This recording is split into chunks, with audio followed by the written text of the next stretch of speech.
Morning. Thank you guys for being here. Hey, we're on Friday already. We're going to end this week with going through a couple pages in your science book. I am asking you to please open to page 116 and 117. We're talking a lot about the relationships of animals in ecosystems and food chains and food webs and how the ecosystem is balanced and such. Today we're going to still talk about plants and animals and how they interact.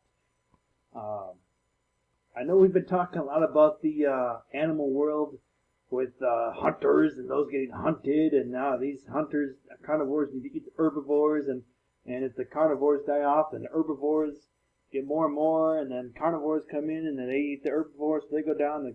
Anyways, but not all the relationships are bad, and with the animals. And here's a word you're going to hear me use a lot. It's a long S word.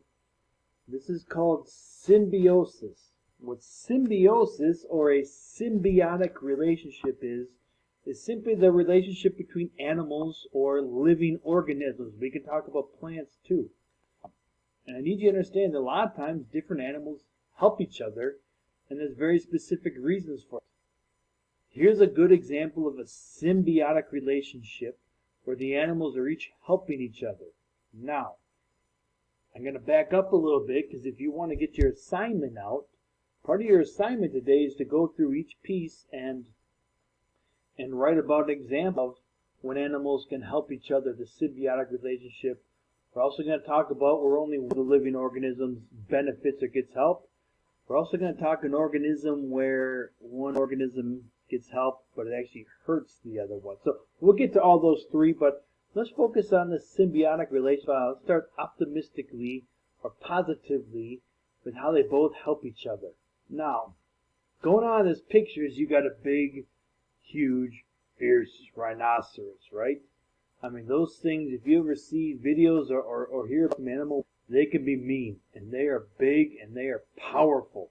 You don't want to mess with the rhinoceros, but I need you guys to understand, this little birdie is here helping the rhinoceros, and the rhinoceros is helping the little birdie. I'm too gross, but it is true. What this little birdie is doing is actually helping the rhinoceros.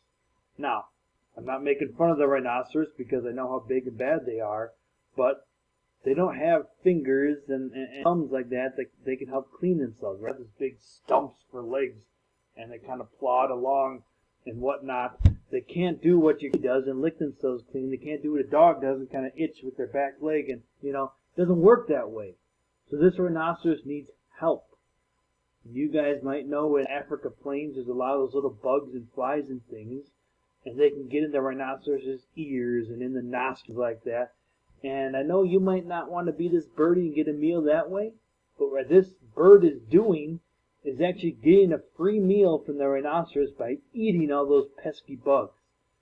Yes, it eats them from the nose and the eats body, but hey, you remember the whole thing what we talked about is this animal needs to survive, needs food, and if it can help this rhinoceros out by eating, hey, the rhinoceros is hey, I, with my big bad, 400-pound self, I'll protect you. Nothing gonna mess with you when you're around me, man. But you can get a free meal by eating all the bugs off me. You see one another? The rhinoceros gives the birdie protection, and the birdie in return eats all the bugs and gets a free meal, so the rhinoceros isn't, getting all these all around it. That's a symbiotic relationship. It happens in the animal world. Here's another symbiotic relationship where animals help each other. Don't mess with this shark. Big, giant, fierce shark with razor sharp teeth. Why does it eat this fish? Well, because they know in this symbioship that they're both getting help. Just like the rhinoceros gave that bird protection, this little fish here isn't going to have any predators around the big, bad, nasty shark, right? The shark gives this protection, and you can bet if we're talking about the rhinoceros with these big, huge, giant, ploddy feet, well, the shark can't clean itself at all with the fins, right? So it needs that fish to help clean it. It gets all the nasty stuff off the shark, and so this tiny little fish gets a free meal, the shark gets clean, the tiny little fish gets protected. See, nice little relationship there. The literally here, you scratch my back, I'll scratch your back type thing here, right? Well, here's a nice symbiotic relationship between animals and plants. And I'm not saying the whole flower world and bee world got together and had a meeting and say, hey, if you do this, we'll do this for you. That's not how it works, but, God in His infinite wisdom had all these symbiotic relationships in there. And in this case, both get helped, right? You remember this from a couple weeks ago with this flower. This bee is hungry. Well, what do plants do? They make their own food, and it's literally sugar. And so they put some of that sugar called nectar in the flower. That bee wants a free meal, it gets sugar. And you guys remember all these, right? The stamens, and on top is the anther with all the pollen. The only way this flower can reproduce is if pollen from a different flower gets passed to this flower, and some of the other pollen from the other flower gets in this flower's pistil, right? That's the only way it gets pollinated and can make a seed and reproduce. Well, this bee gets a free meal, and in return, really without even trying or knowing it, is pollinating all these flowers. Because God made them with nice hairy bodies, that they're going to get that pollen all over them, and again, without even trying. And flowers are smart because they have the nectar way down the bottom, right? So the bee has to come in there, get the nectar, and then it pollinates and gets other flowers pollen in its pistil, and it can make a seed, right? Another great example, these manta rays or stingrays, they're fierce, man. They got that barbed little tail thing that can do a lot of damage, and that's how they a lot of times attack their prey. But they're not going to mess with these fish because these fish are there cleaning. You can see them rarely eating the stuff off them because it kind of seems weird when they're constantly in the water. They still need cleaning, but they do. They do. And these fish get protected because, well, nobody's going to mess with those fish and try to eat them when the stingray's around, right? Sorry about that. Now, I don't want you to think all symbiotic relationships are, buddy-buddy and both get help, because some of them are where one gets benefited. Now, I need you to understand, this is still a symbiotic relationship or an example of symbiosis, but only one of these organisms gets help. And remember, it's not all animals, it's plants too. If you remember what we talked about, we have vascular plants here, right? That's the trees with the big tubes that can go from the roots to the leaves, so every last cell can get food, water, and air. And then we have non-vascular plants, and that's this green, almost carpet-like moss. And if you remember, non-vascular plants, they don't have those roots, so they have to be on water or wet places.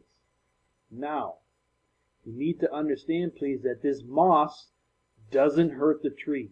It doesn't hurt the tree. It might make it look kind of weird all green, but it doesn't hurt it. It does get the water that's on the tree, and so it's benefited. Now the tree can still suck up all the water from the ground, which the moss cannot do because the tree is vascular and has roots. But again, the moss gets the water for free that runs down the tree, doesn't hurt the tree, doesn't take water away because there's enough in the ground for the tree to use. So only the moss benefits. The tree really doesn't, but it doesn't mind because it's not getting hurt, right? Here's another symbiotic relationship. This lion did all the work, and we talked about this with survival. This hyena is kind of a lazy hyena. It knows that this lion did all the work by prowling and chasing and killing down that, whatever that is, gazelle or zebra. The lion, they can eat a lot, but eventually they're going to get full, right? So all this hyena is going to do is just sit back and say, lion, hey, I'm not going to mess with you. I'm not going to rush you. You eat your fill. I'll wait for you, and as soon as you leave, I'm going to get the leftovers there, okay? Thanks for killing it. Take your time. I'll just wait. Again, is a lion getting hurt? Not at all. Not at all. But it's the hyena that really benefits because the lion did all the work. The lion gets full. The lion gets fed. But the hyena is just going to sit back and wait. Here we got this guy too. Just kind of sitting patiently and waiting. They'll take the leftovers. It's okay. Now, this is a word that you have to use for your on your worksheet. because there is a symbiotic relationship where there actually is an organism that harms the other one. A parasite is what we call an organism helped in their relationship. I hope that doesn't confuse you, because a parasite does get help, but it also hurts the other organism. Let me give you some examples here. If you're around campus or you have some of these trees around your house or neighborhood, you might see this a lot. We have this all over our campus. It's a parasite. It's nasty. It's wrong, but it's called mistletoe. And I know you might not want to see mistletoe around Christmas time because what it brings with the kissing around Christmas time. But mistletoe is a thing, and it is a. Here's why. This mistletoe, this parasite, trees. And if you remember, trees are a vascular plant. So the tree's doing all the work where the leaves, where the chloroplasts are, making their own food through photosynthesis, right, using the sun's energy. It makes food, and it sends it down the tubes to the other parts.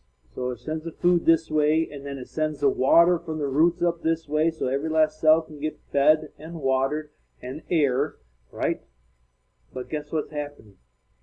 The mistletoe is just sitting here, and it literally attaches. If you ever have mistletoe, go check it out. It actually attaches itself to the branch of the tree, and it literally sucks all those nutrients out.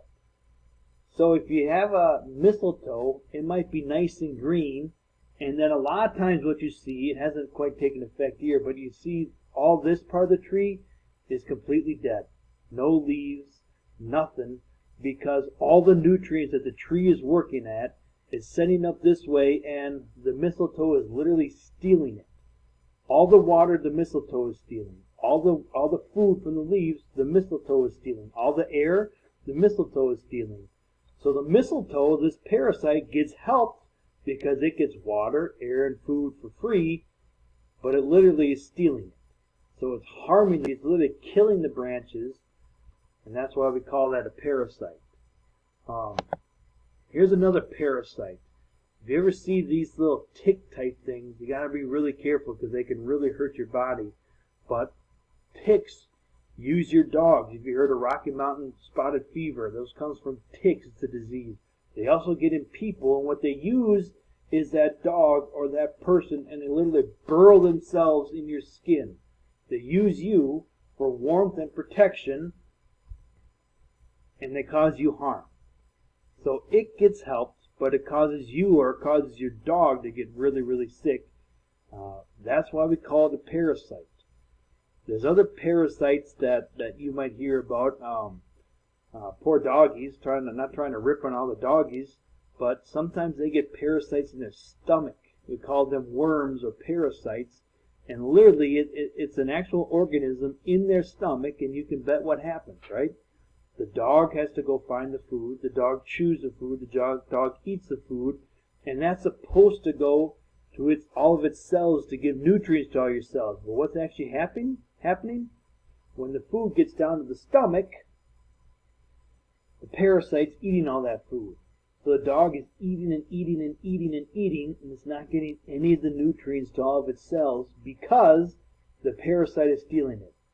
The parasite in the stomach gets a free meal, and the dog is getting hurt because it's not getting the nutrients, even though it's eating and eating and eating. That's another example of a symbiotic relationship where a parasite gets helped, but it causes harm to its host, as we call it. Here's your example.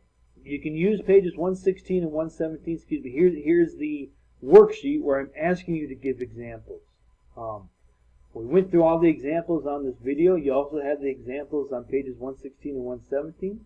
Strongly encourage you to look through those and read those, and or replay this video and pause when we're going through it. But I do wish you Lord's blessings today, guys, as you praise your Savior.